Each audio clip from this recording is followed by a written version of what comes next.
Well, Shabbat Shalom, everybody. Uh, Today we're going to be back in the book of Revelation. We'll be studying in chapter 12 and 13. And I just,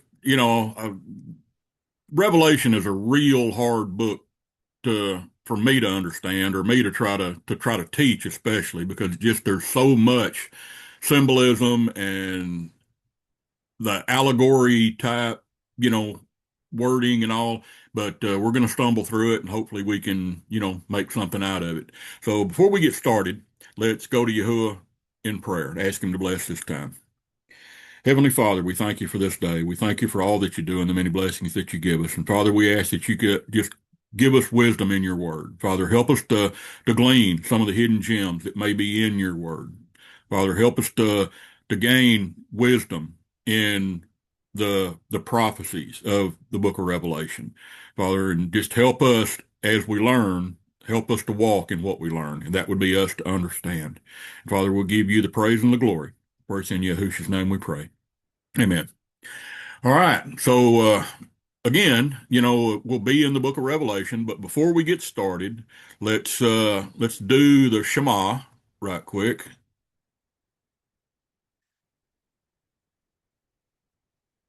Yeah, I'm not going to be able to do it as good as Susie does, but and I'm not planning on singing it, but it's Deuteronomy chapter 6, verse 4 through 9. It's Shema Yasharel, Yahuwah Eloheinu, Yahuwah Echad.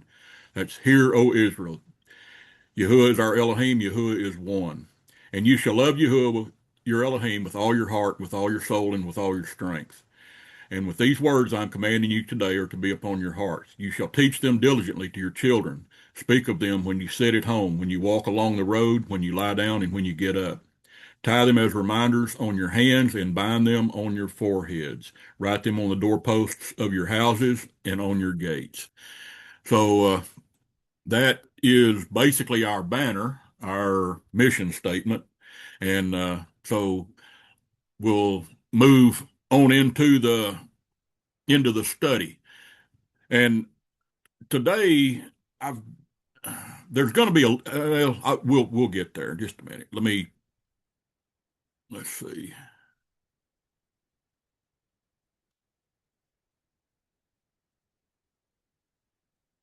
Okay, we'll be doing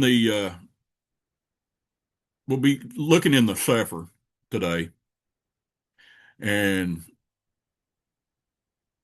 I'm not liking the way the video's looking, and I'm not sure what to do about it. Some of the stuff is blocked out, but or I'm not sure. Maybe it's just on mine.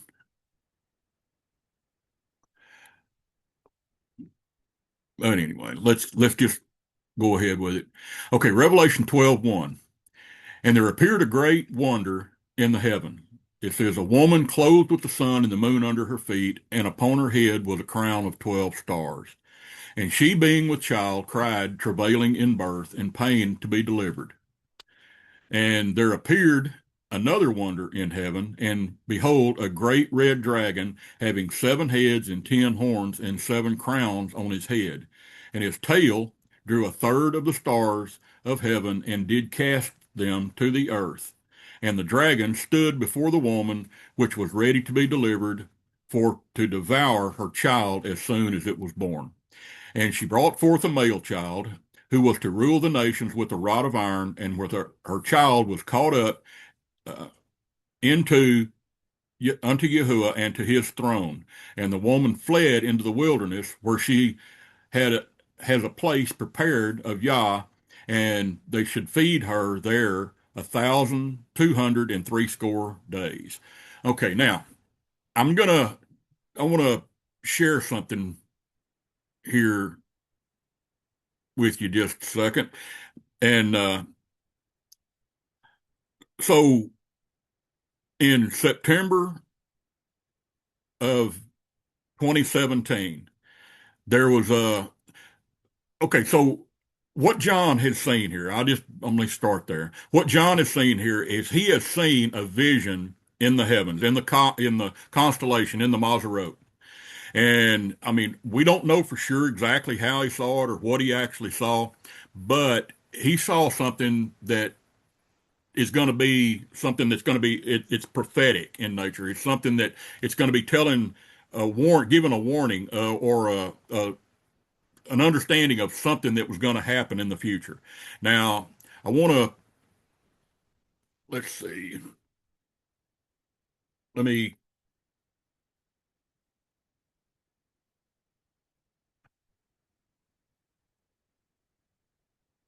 let me do this. Okay. Okay, so this there's a program that's out on the internet. You can get it, you can download it free, and it's called Stellarium. And what Stellarium does is you can look at the constellations, you can look at the stars, you can look at present time, you can look at future time, you can look at past time. So you can go all the way back to basically, I mean, the Stellarium will, technically, I mean, I guess it'll go back to the beginning of creation. And now, is it accurate back that far? I'm sure it's not. But one of the things it is accurate as far as present and from the time that it's been out online. Now, when you're looking at Stellarium, it shows, it can show you, you can set it up to where it shows a lot of different things. And I just want to show you one of the things that, okay, on this one, on September 23rd, 2017, this is what the constellations looked like, okay, here in the northern hemisphere. You've got Virgo. I'm looking at Virgo. Now, the pictures are superimposed into the constellations, but if you look at, you can see the stars and the star patterns. So this is Virgo. Then you have Leo, which is in the ecliptic, along with Virgo. So that's what we're looking at is the ecliptic. It's called the ecliptic, but it's the what's over the equator, basically. Okay. Now, when you have Virgo, it talked about here in Revelation 12, it talked about it, the woman with, she was clothed with the sun. Okay, if you look, you can see the sun on her shoulder and the moon under her feet. You can see the moon down here under her feet. Okay, and on her head was a crown of 12 stars. Okay, the crown of 12 stars, if you look at the constellation of Leo up here, Leo has 9 stars in it.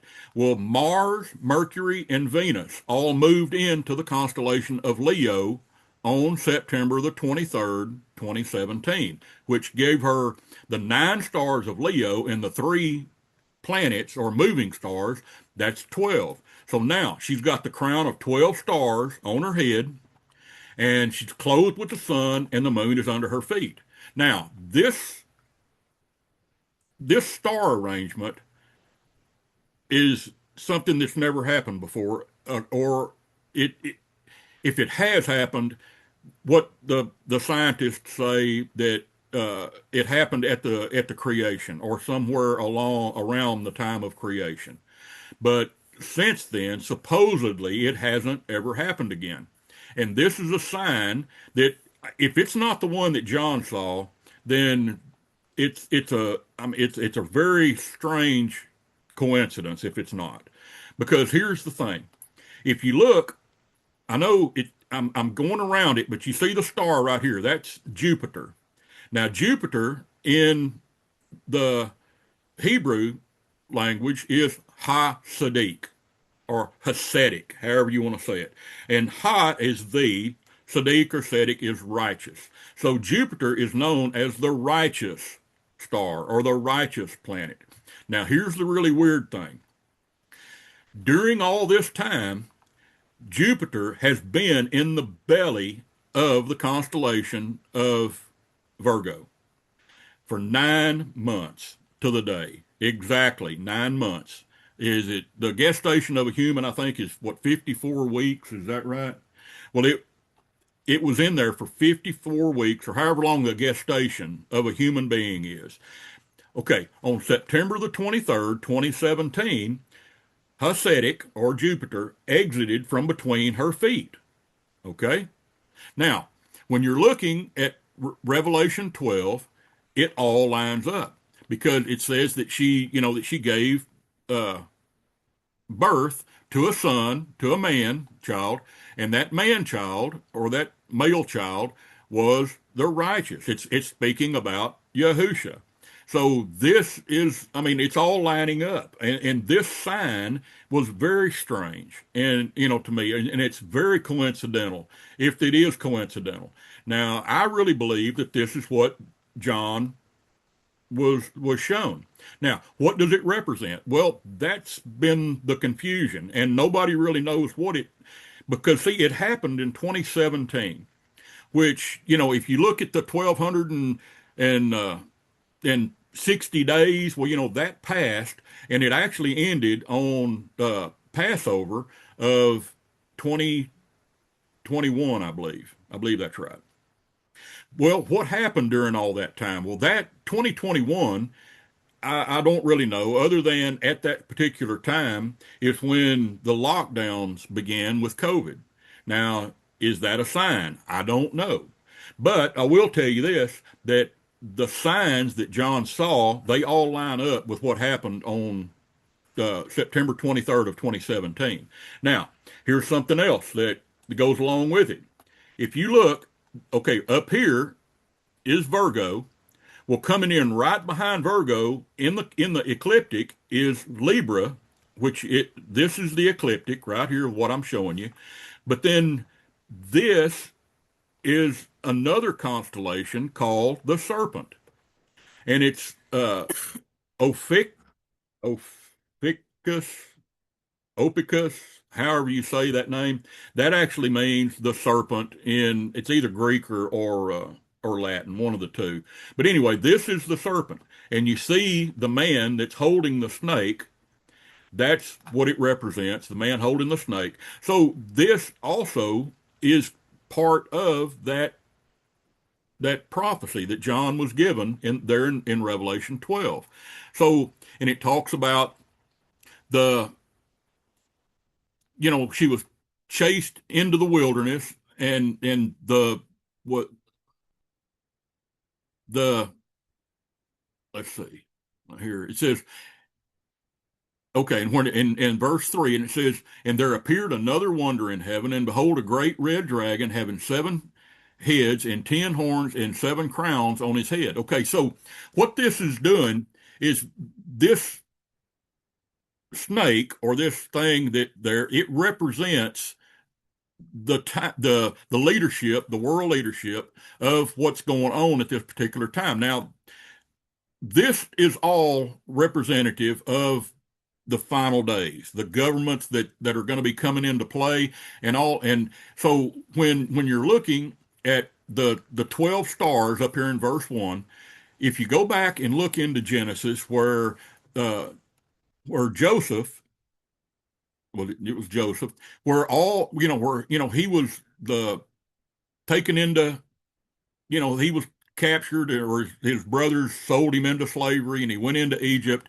Well, he had a dream where all the 11 stars were all his brothers, where they actually bowed down and gave him some, it wasn't worship, I don't think, but anyway, they bowed to him because of his authority. Well, it goes back. Now, Joseph would have been the 12 stars. So when it talks about the 12 stars, the crown of 12 stars on her head, well, it alludes back to the time in Genesis where it's speaking about the 12 tribes. Okay, now, so let's look at the 12 tribes right here, and then you're looking at, the she, which would be basically Miriam, or the virgin, is travailing in birth, giving pain to deliver.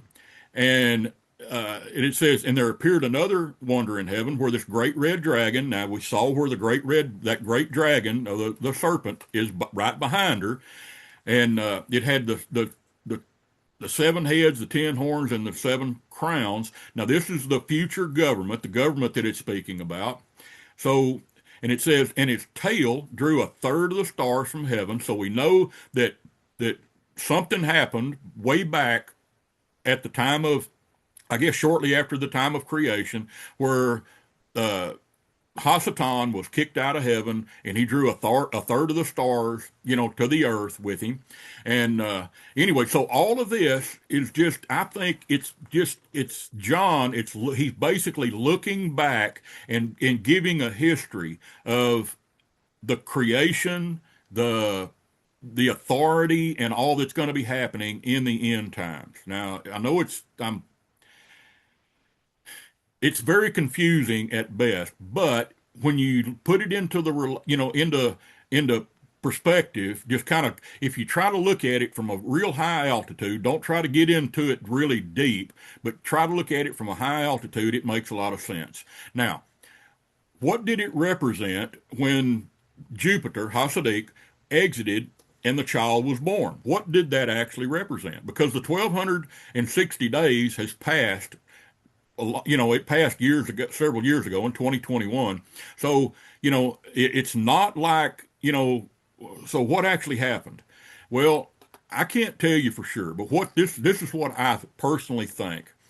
I believe that represents the final generation.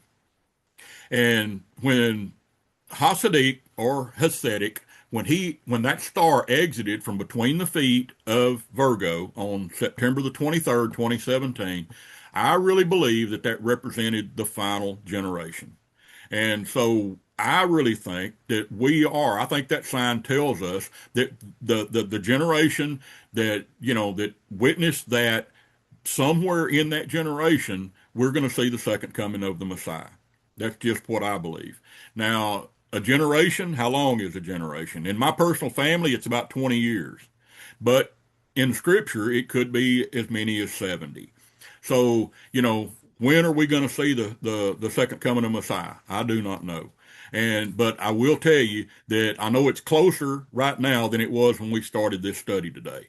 So he is coming, and it's going to get, we don't know exactly when it is, but we know that it's just on the horizon. And I believe that this Revelation 12 sign is telling us that we better get ready. I think that was when Jupiter or Hasidic exited from between the feet. I think that was a sign telling us that, look, your time is getting short. You better do it right. You better get it right. Okay. Verse 7.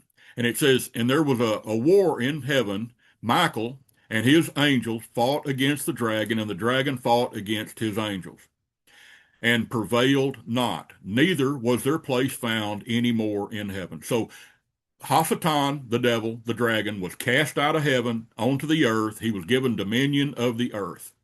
Okay. And a great dragon was cast out, the old serpent called the devil and Satan, which deceives the whole world. He was cast unto the earth, and his angels were cast with him. And I heard a loud voice saying from heaven, now is come Yeshua. Now, Yeshua just means salvation in Hebrew. Okay? Now, Yahusha means Yahuwah's salvation. But Yeshua just means salvation. Okay, now, and strength and the kingdom of Yah and the power of his Mashiach, for the accuser of our brethren is cast down, which accuses them before our Yah day and night. Okay, now, I'm just going to throw this in right quick. We know that in the end days, when we go before the judgment, it's going to be like a court setting. Yahuwah is the judge. He is the one sitting in the judge's seat.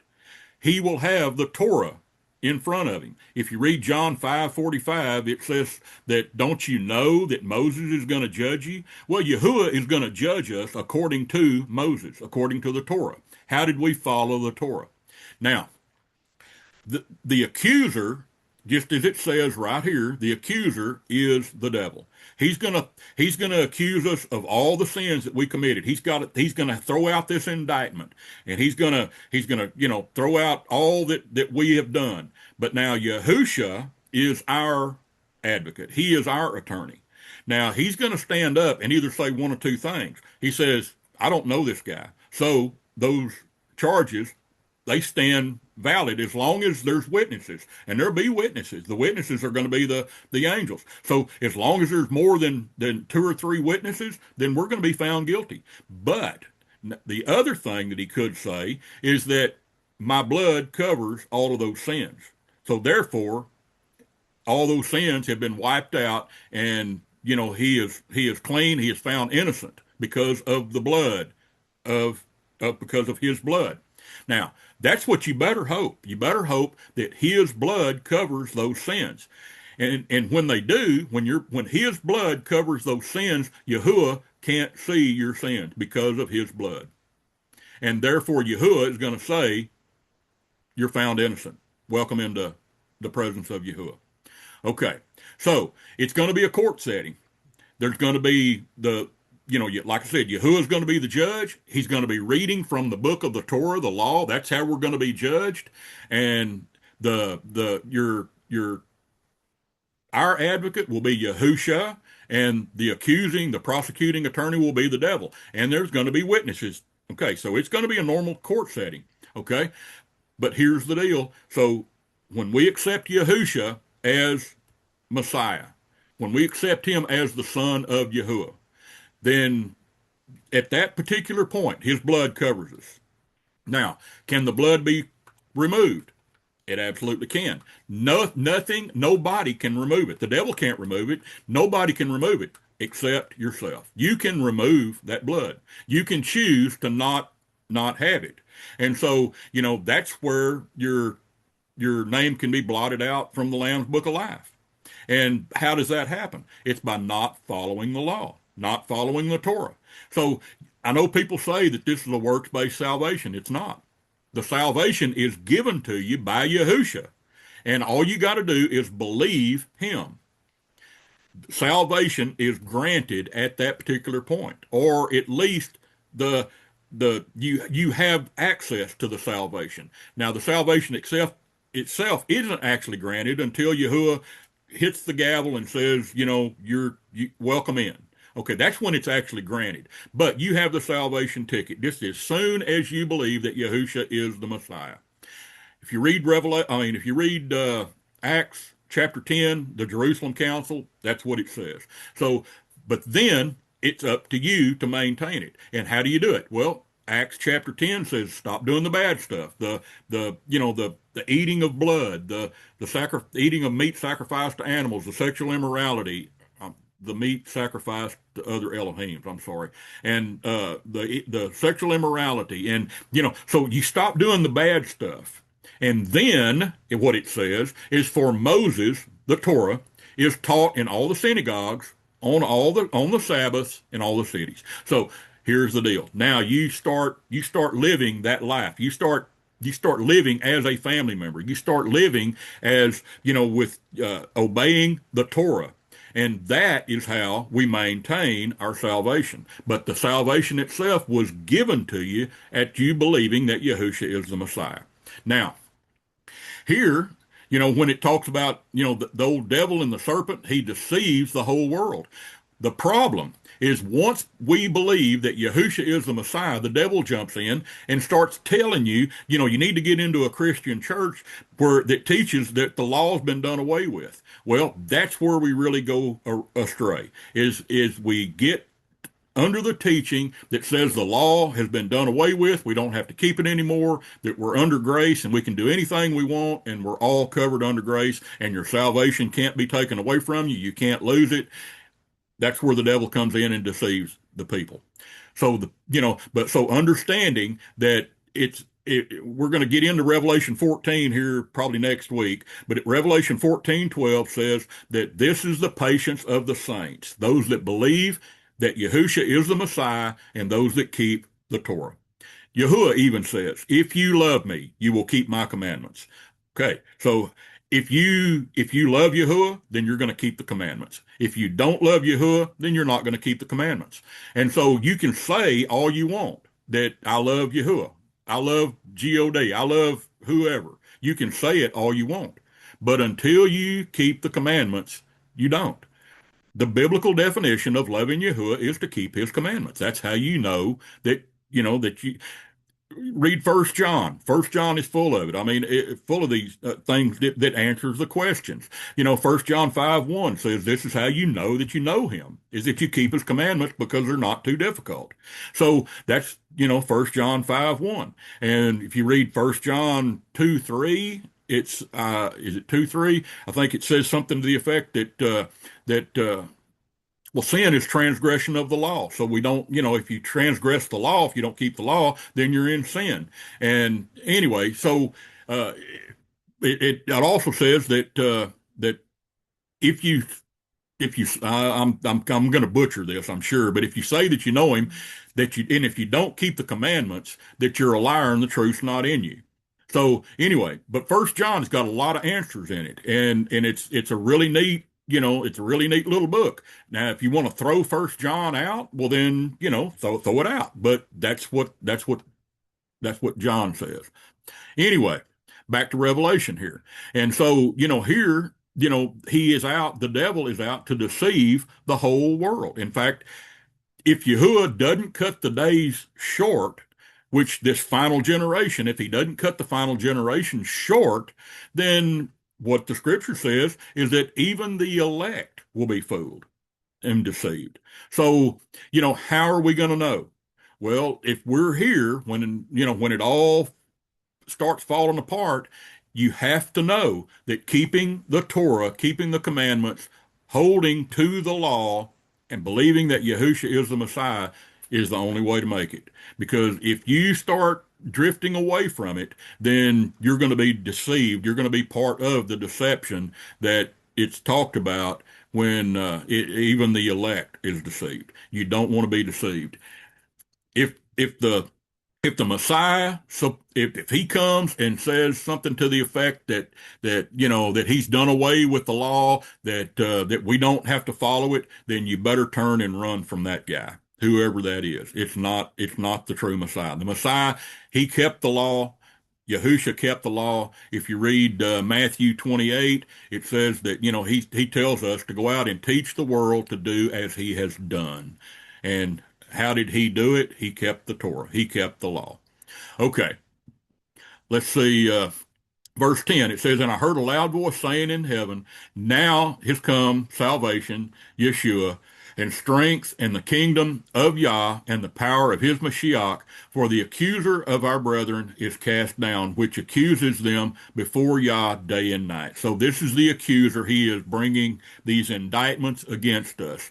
But again, you better hope that Yahusha's blood covers those sins.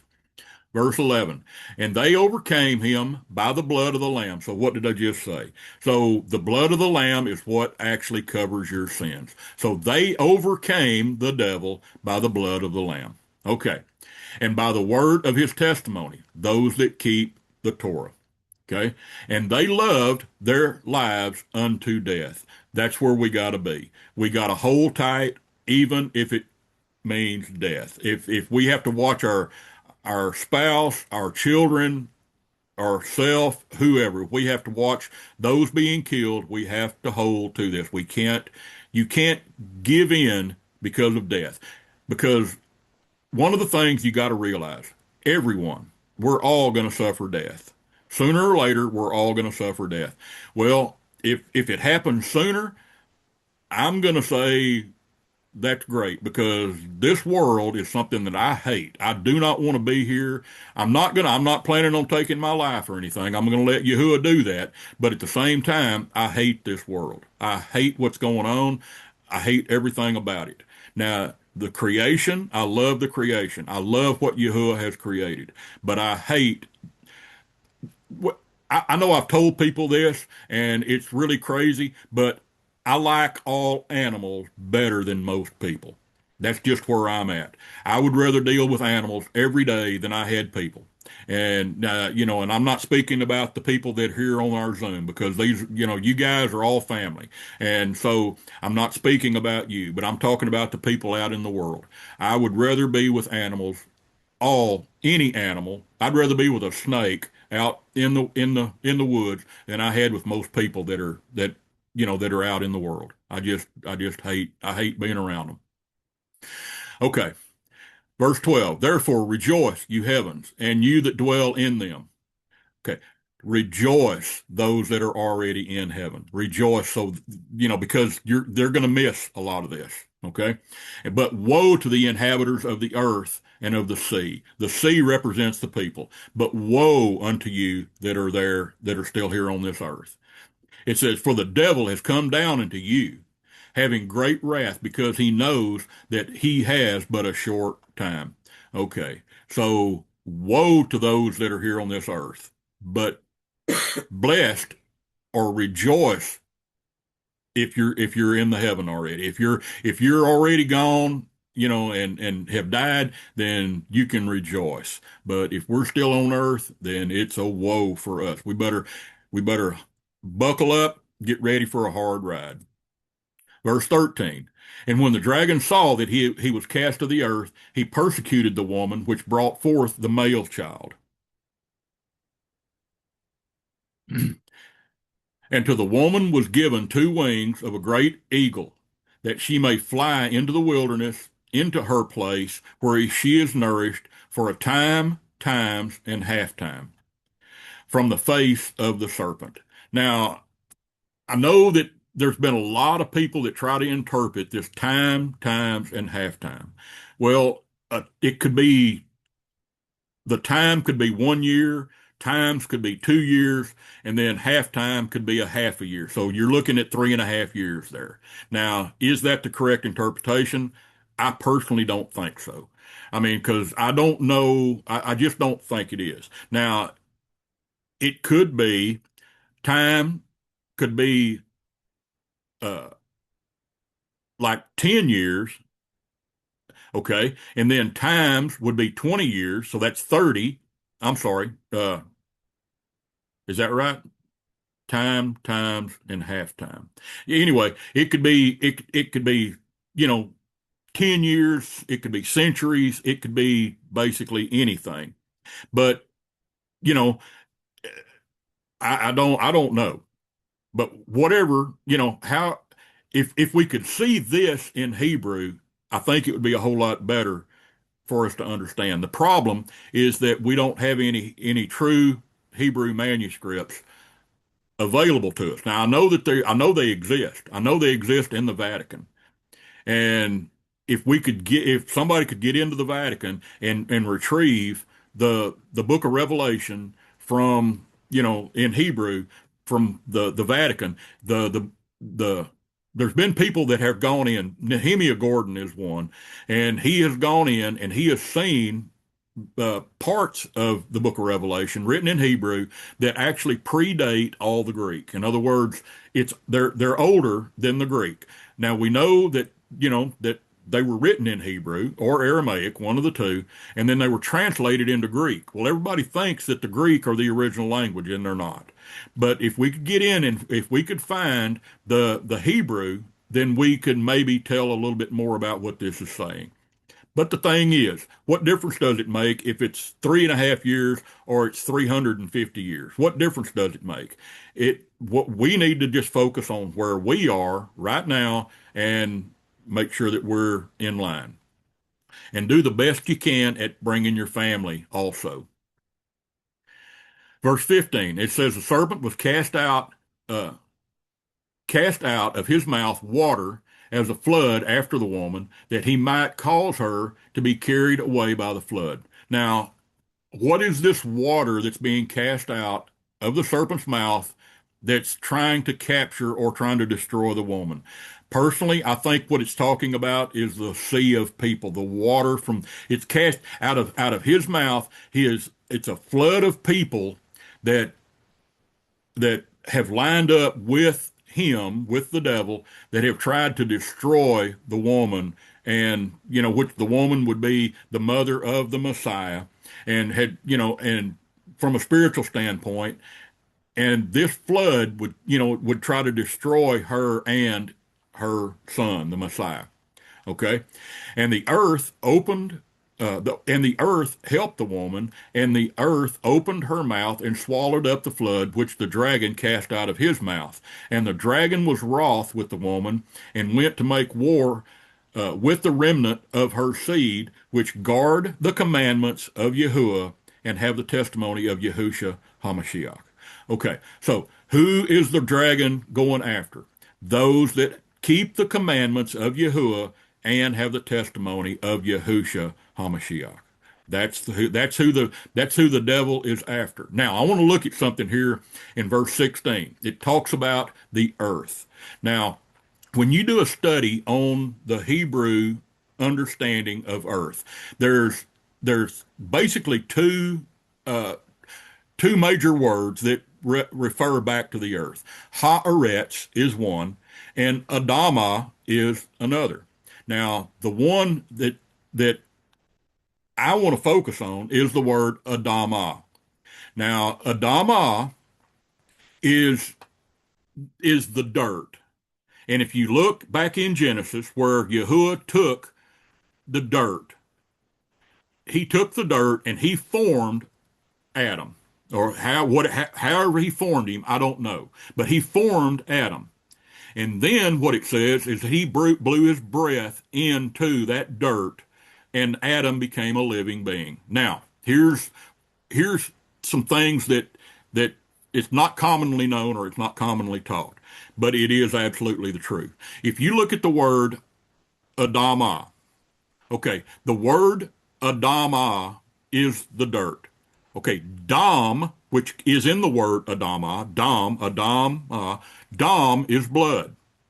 Okay, so the blood is the life.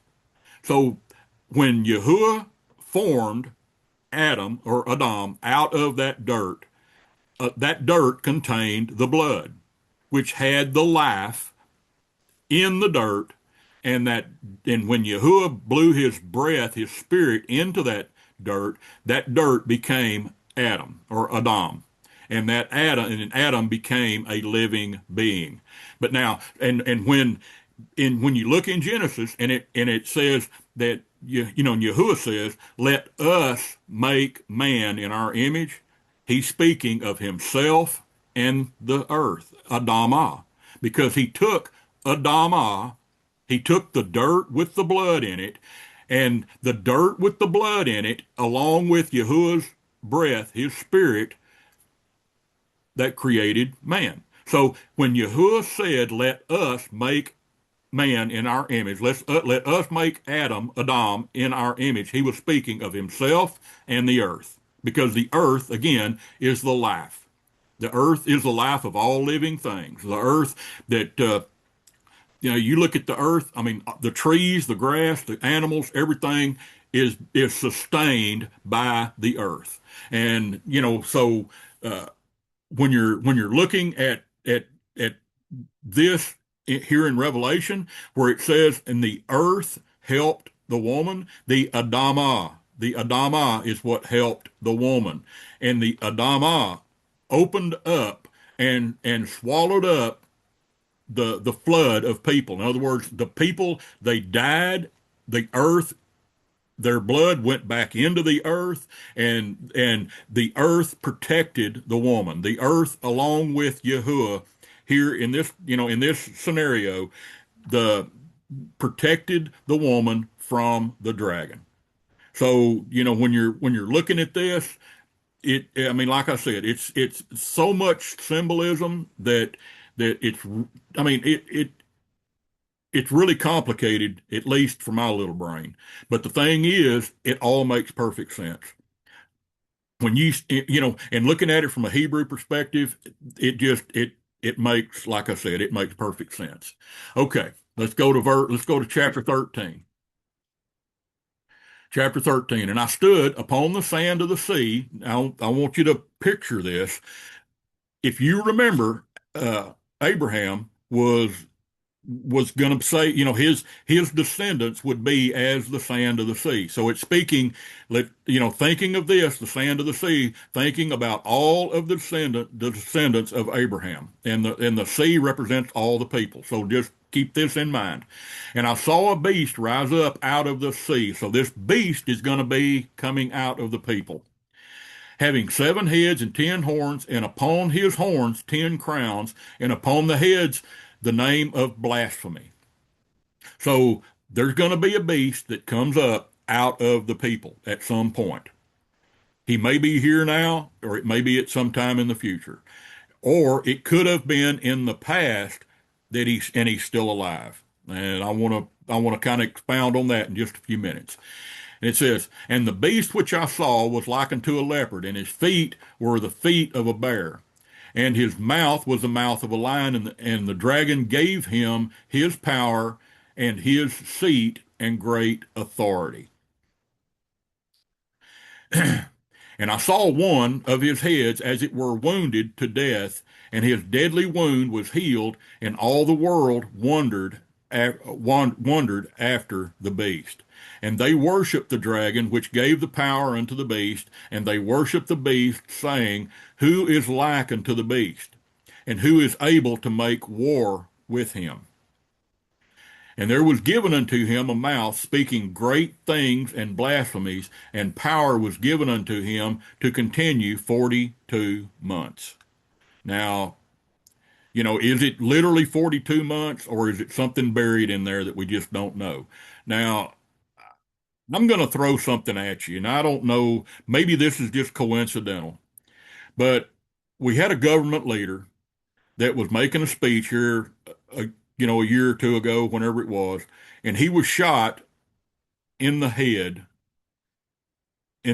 actually in the ear, and blood dripped onto his right hand and to his right foot. When the blood dripped off onto his right foot, his shoes were off. Somehow his shoes came off and the blood went onto his foot. Now, this is really strange, but in the anointing of priests, or in the when back in when the priests were brought into the priesthood, they would there was something similar to this that went on where they took the blood and they would put I think they dipped their right hand in it and then put it on their right foot. I'd have to go back and look at this again to make sure, but I'm speaking basically just from memory. But there looks like there could be something about, something in that. So anyway, that's another study. I just want to throw that in, and I don't want to really call names or anything, but it's something that's very significant. And the guy that I'm talking about has the power as it's speaking here right now. He has the power, more power than anybody in the world. He can control any of the world governments. And it's amazing how strong this government leader is right now. Verse 6, and he opened his mouth in blasphemy against Yahuwah, to blaspheme his name in his tabernacle, and then dwell in heaven. And it was given unto him to make war with the Kodashim, with the saints, those who are set apart, those that believe that Yahushua is the Messiah and keep the Torah. Okay. And to overcome them, and the power was given him over all kindreds and tongues and nations. And all that dwell upon the earth shall worship him, whose names are not written in the Lamb's book of life, slain from the foundation of the world. If any man have an ear, let him hear. He that leads into captivity shall go into captivity. He that kills with the sword must be killed with the sword. And here is the patience of the belief of the Kodashim.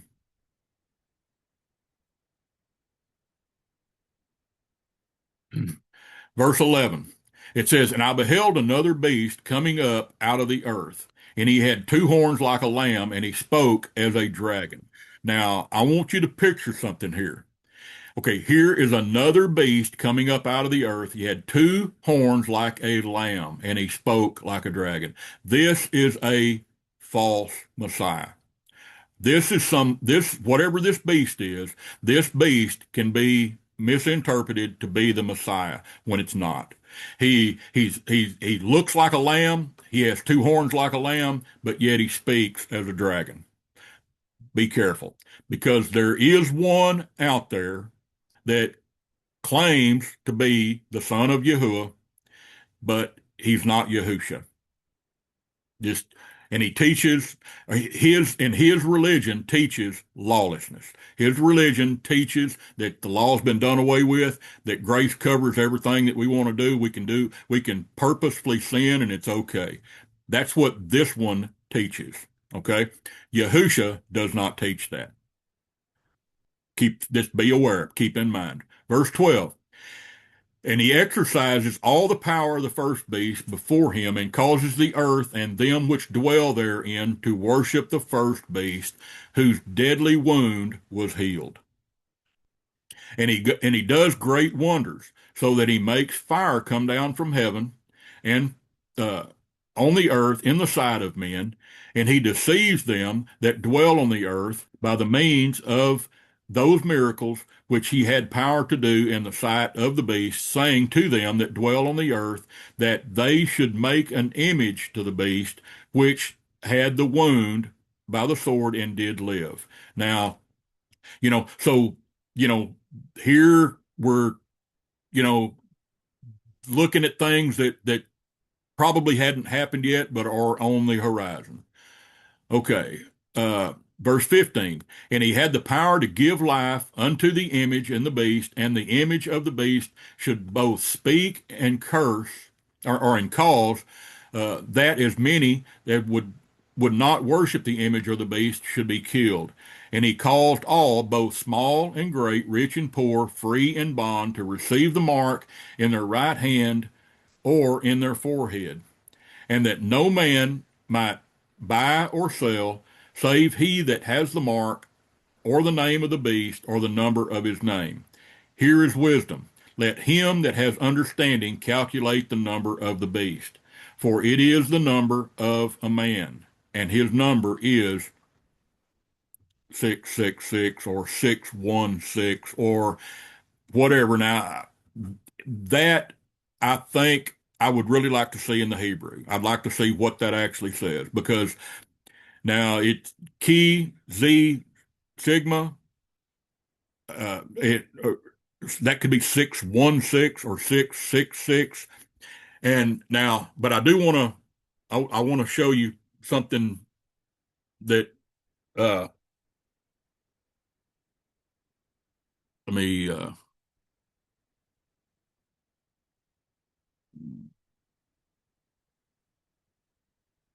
let me share. I'm going to share the screen right quick. Let's see.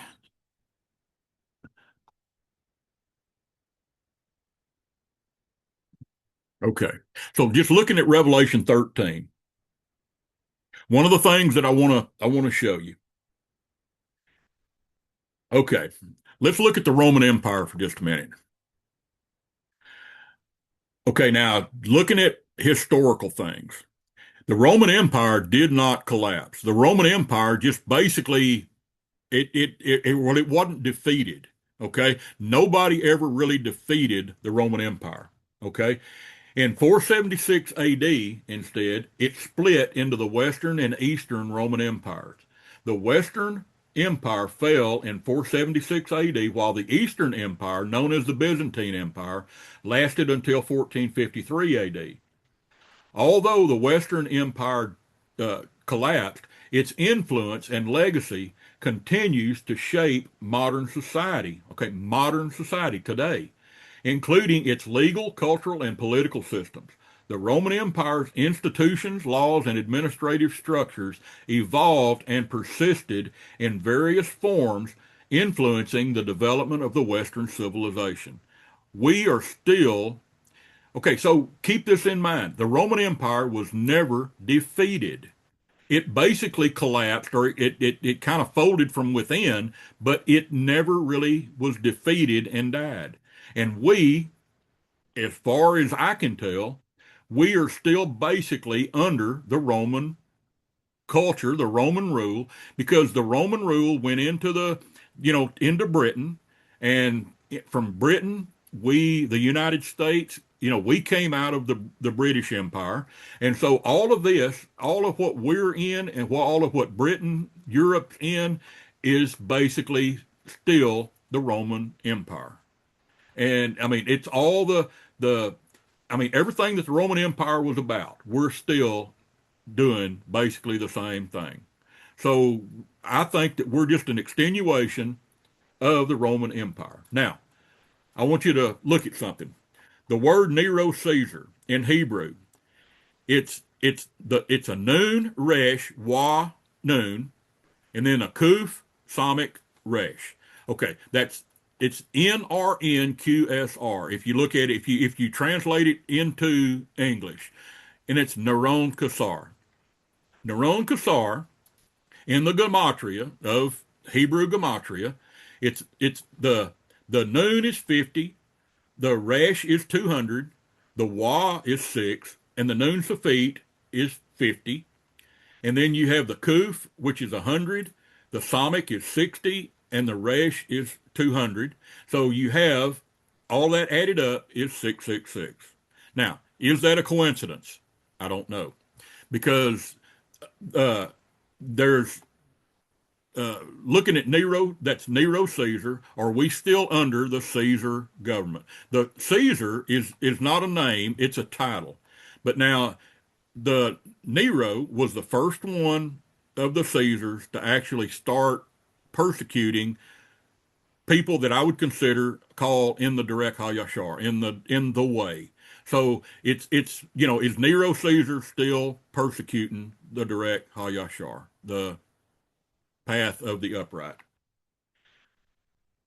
So looking at looking at the mark of the beast, if you go to Exodus 31, you can figure out what the mark of the beast is. It says, "Tell Yasharel, the B'nai Yasharel, surely you must keep my Sabbaths, for this will be a sign or a mark between me and you for the generations to come, so that you may know that I am Yahuwah who sanctifies you. Keep the Sabbath, for it is Kodesh, it is set apart, it is righteous to you. Anyone who profanes it must surely be put to death." So here you know what the mark of Yahuwah is. If you know what the mark of Yahuwah is, then by default you will know what the mark of the beast is. The mark of the beast is going to be those that do not keep the Sabbath. If you're not keeping the Sabbath, you've got the mark of the beast on you. If you're not keeping the Torah, you've got the mark of the beast on you. If you don't believe that Yahusha is the Messiah, you got the mark of the beast on you. Now, is there going to be a literal chip that's going to be put in your forehead or your hand at some future point? I don't know. There's going to be something that happens to let people know that you can't buy or sell if you don't have the mark. Well, what is that mark? I mean, it again, we don't really know. It's going to be something that's going to be associated. We're going to be associated with some kind of mark or number or something.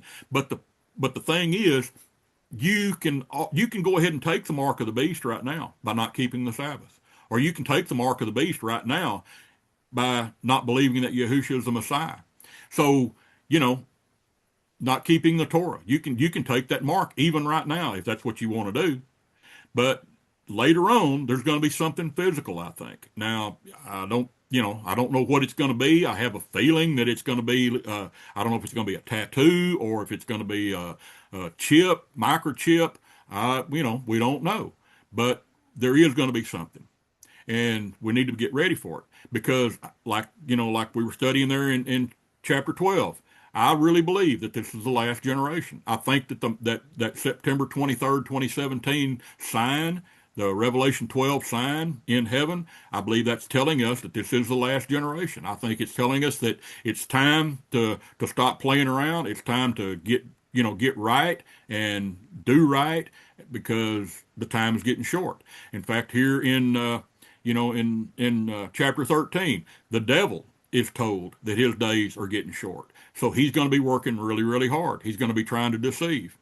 So again, it all comes down to, uh, you know, believing that Yahushua is the Messiah, keeping the Torah, observing the Sabbath on Yahuwah's Sabbath, not man's Sabbath, and, getting away from the apostate religions.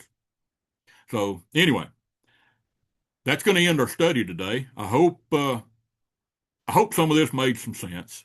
I know that it's, to me, I'm telling you, it's very complicated to me. Now, I know I've had people say that Revelation is not complicated, but I think people that think that Revelation is not complicated, they don't have a clue in the first place. Is what I think. Excuse me. But anyway, I believe that Revelation is like a flower. Right now, the flower is closed and it's starting to open up. Now, once it gets fully open, we may see it all. It may be all revealed, but it's not completely open yet. Or if it is, you know, I'm not seeing everything that needs to be seen. But it is, we are seeing it more and more, I think, every day. But anyway, just keep that in mind. All right. So I'm going to go ahead and end the study. I want to thank everybody for being on Zoom today. I want to thank those that watched the YouTube video, and I guess we'll see you next Shabbat, Yahuwah willing.